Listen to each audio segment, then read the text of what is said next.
Reservation आज के समय पे एक ऐसा मुद्दा बन चुका है जिसके ऊपर हर एक छोटा बड़ा पॉलिटिशियन डिबेट करने में लगे ही रहते हैं। लेकिन जिस आरक्षण को सभी लोगों की जीवन शैली में बदलाव लाने के लिए लाया गया था, आज वह जनरल कैटेगरी के लोगों के लिए एक श्राप बन चुका है। इसके बारे में जानने के लिए हमें पास्ट में थोड़ा पीछे जाना पड़ेगा। देखिए, आज से कई सौ साल पहले जब लोग जातियों में नहीं बटे हुए थे, तब लोगों को वर्ण के आधार पर कार्य दिए जाते। हमारे प्राचीन ग्रंथ ऋग्वेद के अनुसार जो व्यक्ति जिन्होंने ब्रह्मांड में जन्म लिया था पहली बार, उन्होंने अपने बॉडी पार्ट्स को डिस्ट्रॉय किया था हमारे समाज को बनाने के लिए। उनके अलग अलग पार्ट से डिफरेंट वर्ण मतलब कि डिफरेंट कैटेगरी के लोग बने। उनके सिर से ब्राह्मण कैटेगरी के लोग बने, जो आज ज्ञानी और विद्वान माने जाते हैं। हमारी शिक्षा और संस्कृति में यह एक बहुत महत्वपूर्ण रोल प्ले करते हैं। उनकी भुजाओं से बने क्षत्रिय, जिनके ऊपर हमारी रक्षा का जिम्मा होता था, और राजपाट और युद्ध क्षेत्र को यही संभालते थे। उनकी थाई से बने वैश्य लोग, जिनको आज ट्रेडर या व्यापारी माना जाता है, और उनके पैरों से बने शूद्र लोग, जिन्हें आज लेबर कहा जाता है। हमारी समाज को चलाने में यह एक बहुत महत्वपूर्ण रोल प्ले करते हैं। और दूसरी थ्योरी यह कहती है कि अगर आपने पास्ट में अच्छे कर्म किए हैं तो आप ब्राह्मण के रूप में जन्म लेंगे, लेकिन आप अगर अच्छे कर्म नहीं करेंगे तो आप दलित के रूप में ही जन्म लेंगे। लेकिन आगे जाकर दलितों के साथ भेदभाव होने लगे और उनको कई प्रकार से सताया जाने लगा। उनके गले में एक घंटी बांध दी जाती थी कि अगर वह कहीं से निकलते हैं कि ऊंची कैटेगरी के लोग अपने घर का दरवाजा बंद कर लें कि वह उन्हें देख नहीं पाए। और तो और कमर में झाड़ू को बांध दिया जाता था कि अगर वह कहीं से निकले तो उसके कदमों के निशान जमीन पर नहीं पड़े। ऐसा कई सौ साल तक चलता रहा, लेकिन दिन बदले, लेकिन दलितों के साथ अत्याचार होना बंद नहीं हुआ। लेकिन 20वीं सदी में दलितों के दिन बदले और father of constitution Bhimrao Ambedkar ने जन्म लिया। हालांकि उन्हें भी जिंदगी में छुआछूत और भेदभाव सहना पड़ा था। उस मटके में से पानी पीने का आपको अधिकार नहीं है। यदि आप इस मटके को छूते हो तो भ्रष्ट हो जाता है और हमें उसे बाहर फेंकना पड़ता है। इसलिए आप मैदान में रखे मटके से पानी पीजिएगा। वो आप जैसे लोगों के लिए ही है। देखिए महाशय, मैं आपकी शिकायत करूंगा। जरूर।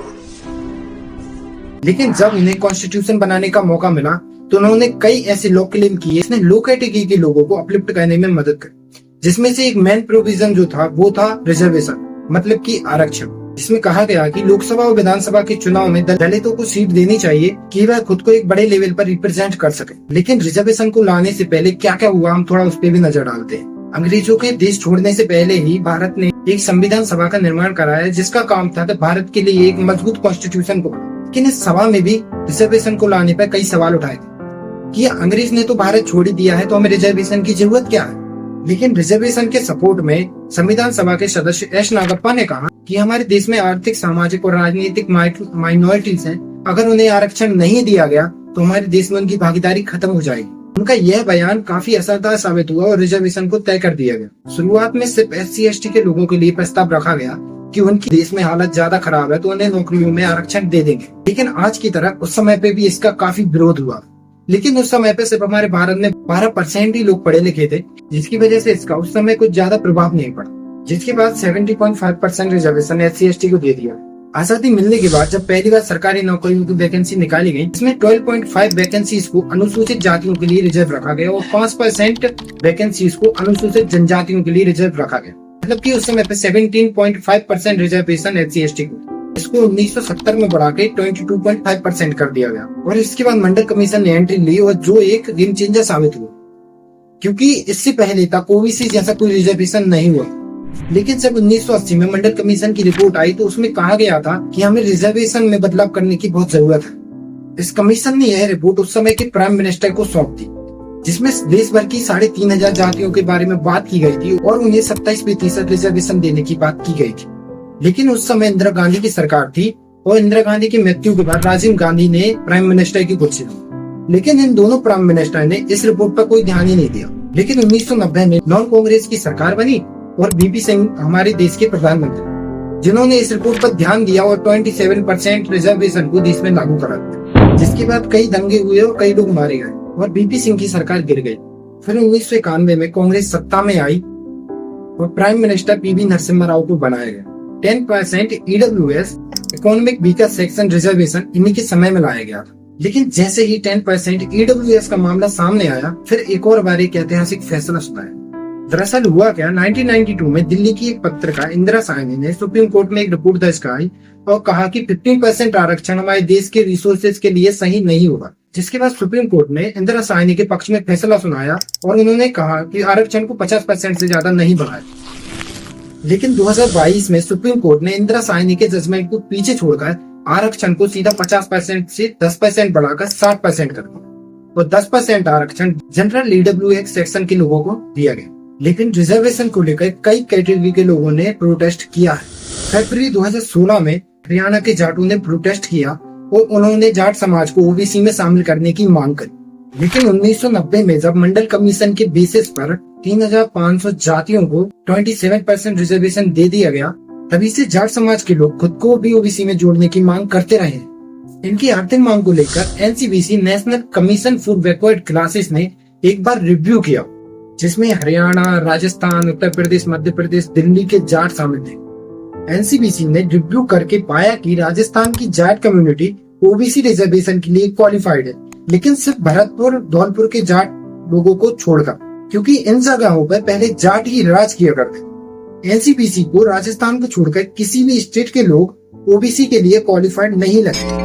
लेकिन इसके बाद कई सारे प्रोटेस्ट होते रहे। लेकिन 26 फरवरी 2014 को जनरल इलेक्शन से पहले यूपीए की गवर्नमेंट ने एनसीबीसी की बात को न मानते हुए 9 राज्यों में रहने वाले जाट कम्युनिटी को ओबीसी लिस्ट में जोड़ने के लिए नोटिफिकेशन जारी कर दिया। लेकिन मार्च 2016 को सुप्रीम कोर्ट ने इस फैसले को रद्द कर दिया। लेकिन इसके बाद भी 2016 तक जाट प्रोटेस्ट करते रहे, जिसमें देश का $4.3 मिलियन का नुकसान हुआ। लेकिन आज भी जाट लोग खुद को ओबीसी में जोड़ने की मांग करते रहते हैं। लेकिन सिर्फ जाट ही नहीं, कई और ऐसी जातियां भी हैं जो खुद को ओबीसी में जोड़ने की मांग करती हैं। लेकिन ये रिजर्वेशन की मांग कर क्यों रहे हैं? देखिए, एनएसएसओ के सर्वे के अनुसार 1960-61 में एवरेज लैंड होल्डिंग 2.63 एकड़ थी। लेकिन 2003 और 2004 का डाटा हमें बताता है कि एवरेज लैंड होल्डिंग 1.6 एकड़ ही बची है बस। यानी कि लैंड होल्डिंग में 60% की गिरावट आई है। देखिए, ये जातियां जो हैं वो खेती बाड़ी का काम सदियों से करती आई हैं। CDS centre for the study developing society की स्टडी से भी हमें पता चलता है 18 राज्यों में इन्होंने स्टडी की और पता चला कि किसान खेती बाड़ी को छोड़कर और कुछ भी करना चाहते हैं।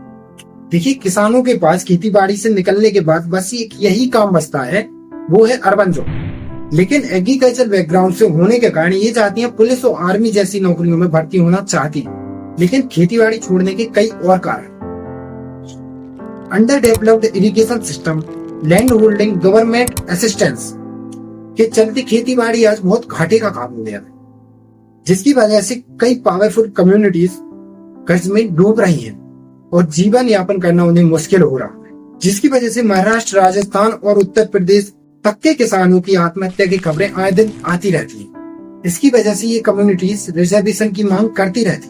अब महत्वपूर्ण सवाल तो ये है कि हमें अभी भी रिजर्वेशन की जरूरत है या फिर इसे धीरे धीरे खत्म कर दिया जाए। देखिए, ईडब्ल्यूएस रिजर्वेशन पर जब फैसला सुनाया गया तो यह फैसला 3.2 से ईडब्ल्यूएस के पक्ष में चला गया। लेकिन जिन जजों ने यह फैसला सुनाया उनमें से एक थी बेलम त्रिवेदी, और इन्होंने कहा कि हमें एक बार रिव्यू कराकर देखना चाहिए कि हमें अभी भी रिजर्वेशन की जरूरत है या फिर यह एक पॉलिटिकल मुद्दा बनकर ही रह गया। डॉक्टर भीमराव अंबेडकर का भी कहीं न कहीं यही मानना था कि हमें आरक्षण को टेम्परेरी रखना चाहिए, वरना ये रूल ऑफ इक्वालिटी को खत्म कर देगा। लेकिन संविधान में इसका प्रावधान बनाया गया कि हर 10 साल में इसका रिव्यू कराया जाए और जरूरत ना होने पर इसे धीरे धीरे करके कम कर दिया जाए। लेकिन इसके रिव्यू कभी हुआ ही नहीं। हर 10 साल में इसको 10 साल के लिए और बढ़ा दिया जाता और 2020 में इसे 10 सालों के लिए बढ़ा करके 2030 तक कर दिया गया। लेकिन मेन बात तो यह है कि रिव्यू कराए क्यों नहीं जाता। देखिए, हमारे भारत देश में 30% SC/ST कास्ट रहती है। अब अगर कोई पार्टी आरक्षण को खत्म करने की कोशिश करती है तो उसको 30% आबादी का बहिष्कार झेलना पड़ेगा। इसलिए कोई पार्टी इसे खत्म करने की बात करती ही नहीं है, जिसकी वजह से हमारा तो कोई फायदा होता नहीं है, पॉलिटिकल पार्टियों का फायदा होता रहता है। कई एक्सपर्ट्स का मानना है कि अगर आरक्षण को और बढ़ाया जाता है तो आरक्षण का सोशल इम्पैक्ट 0 हो सकता। हमारे साथ अंत तक बने रहने के लिए आप लोगों का बहुत बहुत धन्यवाद। अगर आपको ये वीडियो अच्छी लगी हो तो हमारे चैनल को लाइक करें, हमारे चैनल को सब्सक्राइब करें, वीडियो को ज्यादा से ज्यादा शेयर करें और कमेंट में जाकर प्यारी प्यारी सी कमेंट कर दें कि हमारा जिससे मनोबल बढ़ता रहे और हम ऐसी वीडियो और लाते रहे। जय श्री राम, जय हिंद, जय बुंदेलखंड, जय भारत।